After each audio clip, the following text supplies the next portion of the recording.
I agree completely with John Pilger about the Ukraine situation, and I think it's very, very worrying. We're being drawn into a war situation by this brainwashing by the press. It's partly, I think, because the Guardian's on the wrong side in this matter. I think something as drastic as possible has to be done to put some common sense into this situation. And I'm interested if John's got any ideas, but I can't help thinking that some sort of conference or some sort of indication in the press signed by a lot of responsible people, something of this sort has to be done now before the situation gets completely out of hand. You want to answer that, John? Yeah, okay. Yeah, please.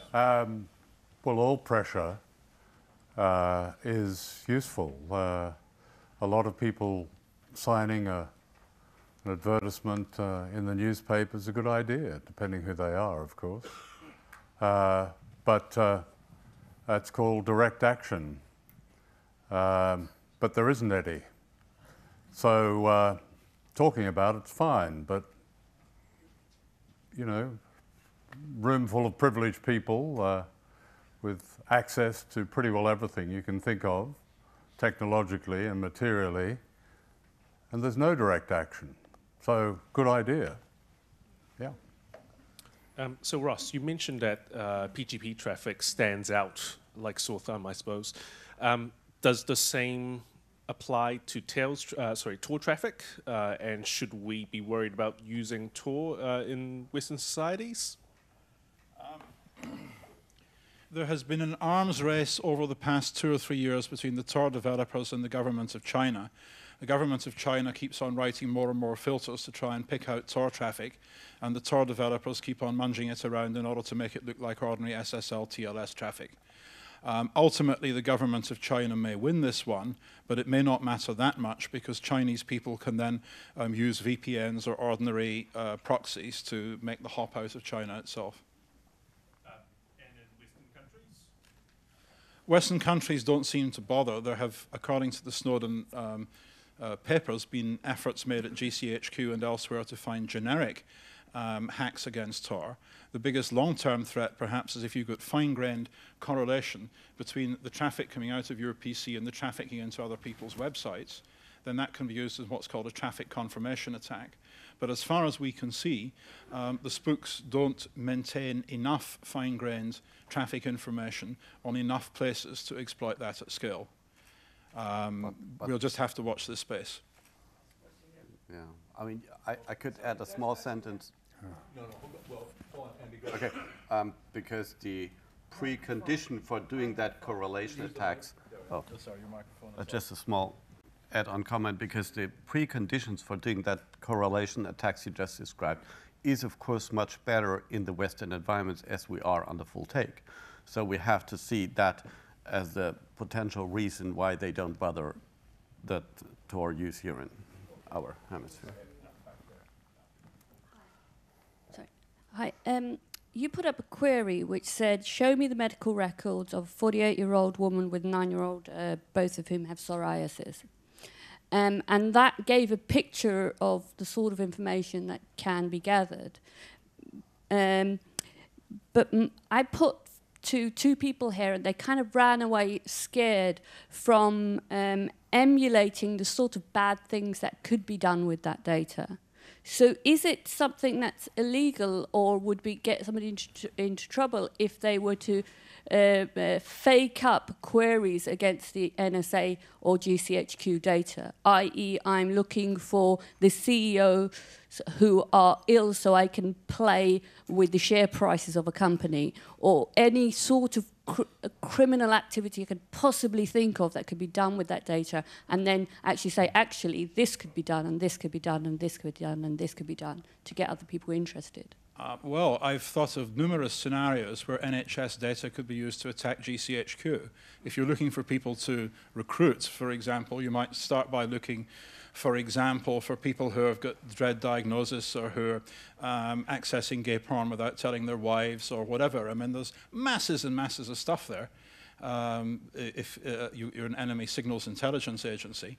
And even if you've only got access to the medical stuff, you know, you can look at diagnoses that people are likely to be embarrassed about. I'd like to. Would that get me into trouble?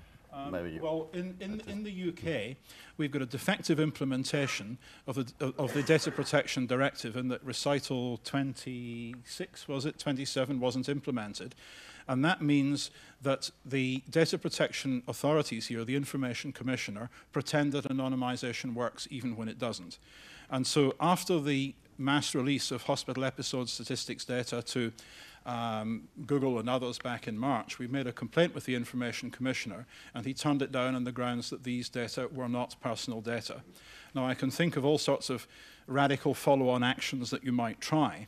For example, some universities have got de-identified copies of all the automatic number plate recognition data, okay, where your license plate number has been replaced by an encrypted value. Now, if you can figure out that a certain celebrity went to the following events, you can then pick out their license plate from amidst this massive data, and you can pull out all the other sightings of that particular celebrity. Now, if you were to do that with the celebrity's consent, it would not be illegal, and you could presumably get these data by means of a Freedom of Information request, because the Department of Transport has said that this data is not personal. So you see, there are many beautiful things for investigative journalists to explore around this whole story around what sort of data are identifying. But to go into that in detail would be a conversation offline. Let me just allow me to just add one more thing why about emphasizing the biological data use.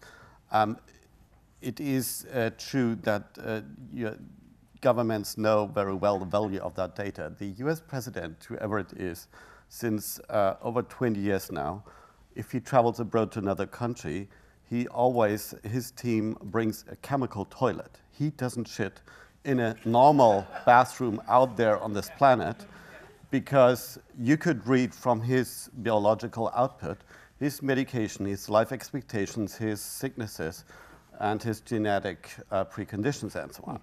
So and that's what's called operational security. So welcome to the world of paranoia.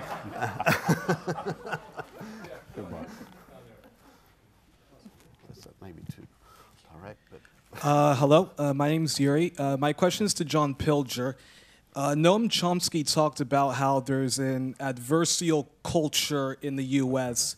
So despite all the flaws of the mainstream press, the corporate press in the U.S., there's people like Howard Zinn, and they're celebrated. Certain dissident voices are celebrated. And if you go on the web, there's FAIR.org, Center for Public Integrity and Democracy Now!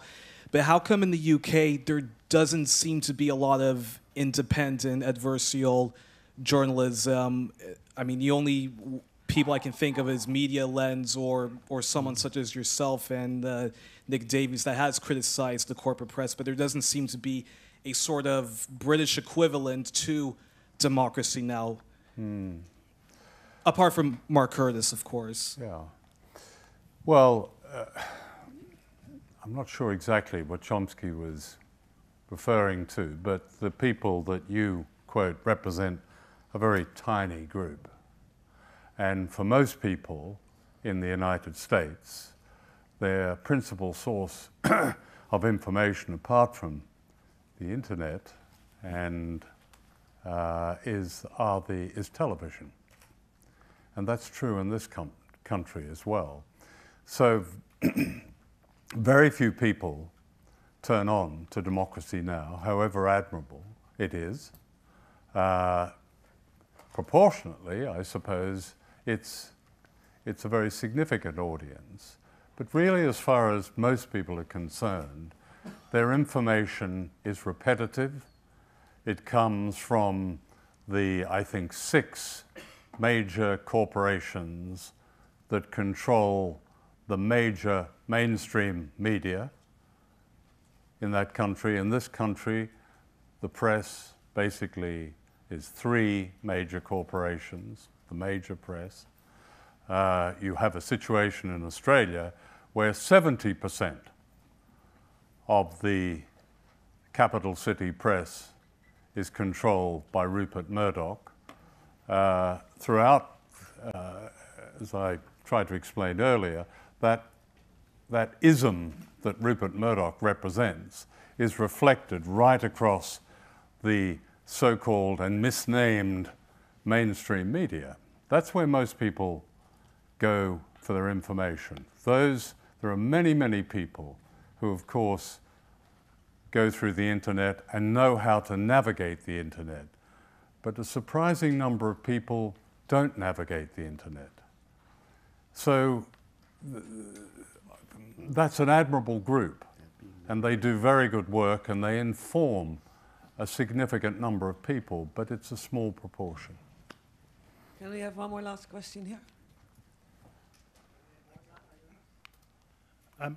This is really to the whole panel, but specifically to John as well. Does anyone know of any examples, successful examples, whereby a country has refused to become part of this huge surveillance estate? I'm thinking maybe Iceland, but I know, John, that Prime Minister of Australia, Gough Whitlam, just mentioned that he might not renew the lease for Pine Gap, and his government was overthrown by the CIA with collusion of the British state. Yeah. Well, shall I just check whether there are more questions? Because then we should maybe round up. Are there more questions? sorry? Yeah, one more there. 2 more, yeah? Just get the questions and then one answer. Not too many, just 2. Yeah. Okay. Otherwise we forget them. Yeah, my questions are also for John Pilger and for Olia, relating about what Olia talked about, the necessity for users generating their own content and like creating the internet in a way, and the threat you were talking about with the media. What is the potential like for the younger generation to challenge this established structure of media, and what role does could education play in that? Okay. Well, my opinion is education is critical, and that's where part of the problem, or the major part of the problem, lies. The growth of media education has been one of the problems. People internalize and lose, I think, what is often for many people a natural instinct of inquiry, of wanting to find out, of even wanting to improve things. But, you know, there are many outlets for young people to challenge. They can challenge, long as they know that it's okay, they can challenge education, they can challenge the media, they can challenge any status quo. I'm a little bit of a loss to say that's what they should do, but that's what they should do. Should I add something about it? Thank you for coming back to this. I mentioned making web pages as like an ultimate form of activity online, not only because it's quite an active position and quite a free space what you have, but also because this is a way to escape the systems that are collecting data about you, because it's not a structured data. Yeah, it's very you are not interesting for services, for example, if you have a web page. Yeah, and you are not following the semantic structure that Facebook or Twitter or whoever is given to you. So that's an important thing. Can I ask something using there? Can I ask you something in connection to it? Do you have a comment to the recent announcement of WhatsApp about the end-to-end encryption? Well, it's the reaction of the tech industry to Snowden has been helpful. Engineers at Google absolutely hit the roof when they saw the GCHQ slide about hoovering up this stuff between data centers. And there's a determination to see to it that the spooks only get stuff through the front door. Now, the WhatsApp decision is part of this, as is the Apple move to encrypt the iPhone, as is Facebook turning on encryption, as is Facebook making access available through Tor. And the kickback against this, you can see when our Richard Hannigan, the new director of GCHQ, is jumping up and down accusing Facebook of aiding terrorism and basically trying to bully Facebook into breaking the US Electronic Communications Privacy Act by failing to hand over stuff that they used to hand over. And this is going to be very, very interesting indeed, because if I were Mark Zuckerberg, the only rational response for me to that would be to say, right, in future, every request from GCHQ will go through our lawyers, and that means it will take 6 months. So we're in for some very, very interesting times. And in the 1990s, we made some progress on this because the tech industry and NGOs and freedom groups had aligned interests against the Clinton administration's attempt to steal all our cryptographic keys. We may be moving back into that sweet spot where we can get much of the tech industry on side in a pushback against the NSA. With that, thank you very much. Thank you very much.